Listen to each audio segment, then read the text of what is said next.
The next thing is to create a vision board or a phone wallpaper that reminds you daily of who you're becoming. This is so easy now with AI. We used to cut out, newspaper clippings and magazines, but you can literally create a vision board through AI right now within moments. You can say, use this one photo of me and put it in this way and this way and all these different things. And it can make this beautiful wallpaper for you in minutes. So create a vision board or a phone wallpaper that reminds you of who you're becoming and want to become on a daily basis. This is like a visual mantra for yourself. It's like you see it and it psychologically and spiritually triggers you into taking the actions, to building the habits, to setting the boundaries, to creating who you need to become by visualizing that future version of you. And then the next thing is to spend a few minutes each morning visualizing how it feels to already live that vision. Because here's the interesting thing.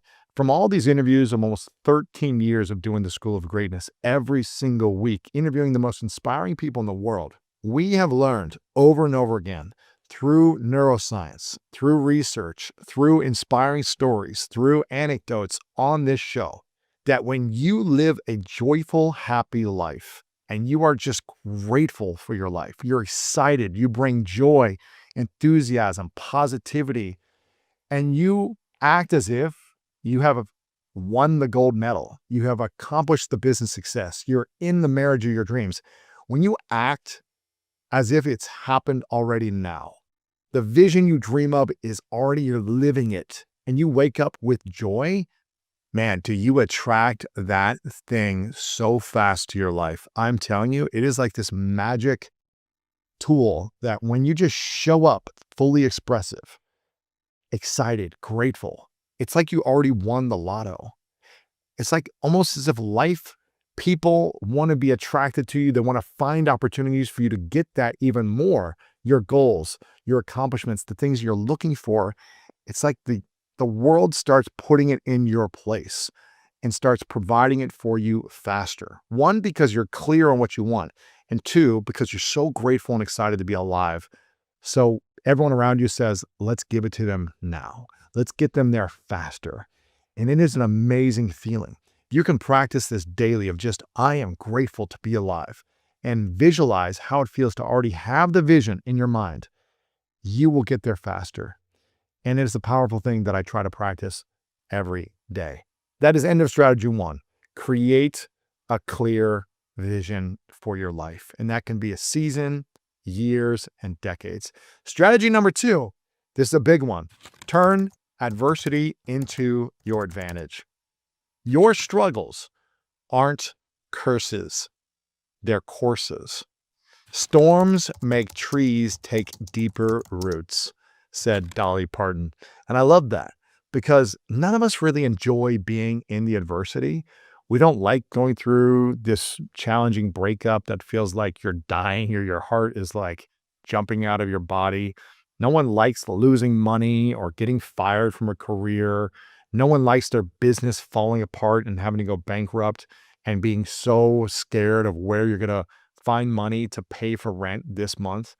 No one likes being sick or having an injury or feeling like they went through some type of physical accident. No one likes these feelings. This is not fun for us. And I am not welcoming more challenges in your life. That's not what I want for you.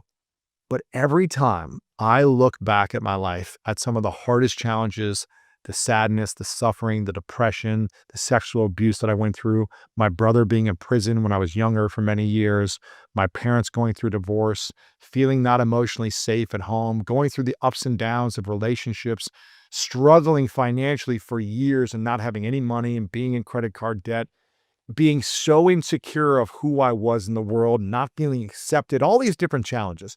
Being sick at different times, going through injuries, losing my identity from sports, having surgery, whatever it may be. We've all had some type of pain, problem, sadness, challenge we've had to overcome. And I don't welcome any of them for you or for myself. I don't want these things anymore. But when I look back and I look at the time where I had to, take a bone out of my hip, put it in my wrist, and be in a cast for 6 months, unable to move my arm and essentially just lay there on a couch, feeling completely useless for many months. I look back and I realize that's when I started to develop. That's when I went into rocky training mode. That's when I went into learning mode. That's when I went into, okay, it's time to develop. It's time to become. It's time to learn and get out of this funk. It developed me. It shaped me. It gave me a sense of courage that I lacked before then. When I went through breakups, multiple different breakups, and I felt like I would never be in another loving relationship again. And I felt like, who's ever going to love me? And all these different things I went through. I would never be in the moment that I am now in a beautiful marriage with a beautiful woman where we're growing our family and I feel peace and harmony in a relationship for the first time in my life. I would never have that appreciation. I would have never been able to know what to look for, having not gone through those challenges, whatever it might be, whether it's appreciating and taking care of my health now because I've gone through accidents and injuries and really doing my best to eat better, all these different things, making sure that I'm clearer on my finances and managing it better since I've lost a bunch of money in the past and felt like, man, all that time and energy and hard work gone in moments from losing all this money, all this different stuff. For me, it's really looking back and realizing, man, these challenges aren't curses, they're courses. They're opportunities for growth. And the more I reflect on them and gain wisdom through the challenges, man, that's when I can really appreciate them. Again, I don't want to go back and relive them. It's not that I want that, but I can look back and say, man, they've helped develop me into becoming a greater person today because I chose to make the most out of those challenges. So my action step for you right now is to list 3 challenges in your life that have shaped you and the strength each one gave you. So you can leave this in a comment below on YouTube. You can write this in a journal or a piece of paper or your notes in your phone. List 3 challenges that shaped you, or maybe, create a lot of sadness or suffering inside of you. 3 different challenges. And now looking back, what's the strength? What's the tool that each one of those gave you? And I can tell you, for me, all those challenges have shaped me in an empowering way because of what I learned from them and how I've become better after going through them. So I want you to reframe every hardship with this specific question. What is this preparing me for? What is this preparing me for? Or what did that prepare me for? What did those heartbreaks prepare me for? What did that, physical sickness prepare me for? What did that challenge of going through career after career set me up for? Whatever it might be for you. What did that financial season of struggle set me up for today? What did it teach me? What did it prepare me for? Write that down. And then the last thing, use your story to inspire someone else who's currently where you once were. I was just speaking at a Google event 2 days ago, and a woman came up to me and said, Lewis, I've been listening to your podcast for years.